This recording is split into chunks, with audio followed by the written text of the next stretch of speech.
मासा पक्षरु बामनघाटी उपजिलापालଙ୍କୁ दाबीपत्र प्रदान।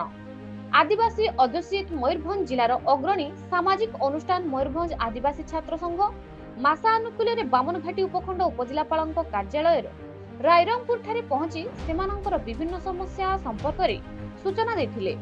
रायरंगपुर महाविद्यालय अध्ययन करथुवा छात्र और मासा संगठन कर्मकर्ता आज एठारे आसीबार अभिप्राय एकी जे रायरंगपुर महाविद्यालय यूजीसी बॉयज छात्रावास युक्त 2 और युक्त 3 समस्त विद्यार्थी एसटी एससी ओबीसी जनरल रहंती।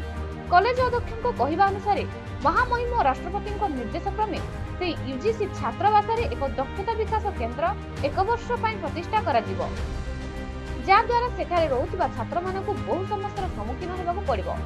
छात्र माने एबे जिबे कुआडे साधारण प्रश्न उकी मारुछि।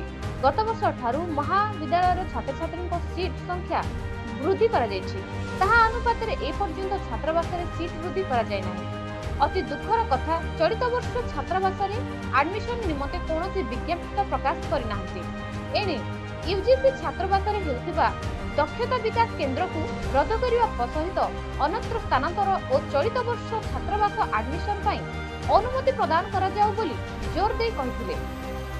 ए संपूर्ण एक दाबीपत्र बामनघाटी उपजिलापाल सौम्यरंजन प्रधान को प्रदान करथिले। ए कार्यक्रम रे जिला सभापति राम मुर्मू, बामनघाटी उपसभापति पीठ सोरेन, युक्त 3 छात्र सुनाराम हेम्बर, रामदास सरोजन तथा मांस संगठन सबु सदस्य जोग देथिले। मयूरभंज रायरंगपुर श्यामनंद परिणाम रिपोर्ट न्यूज ओडिशा टीवी।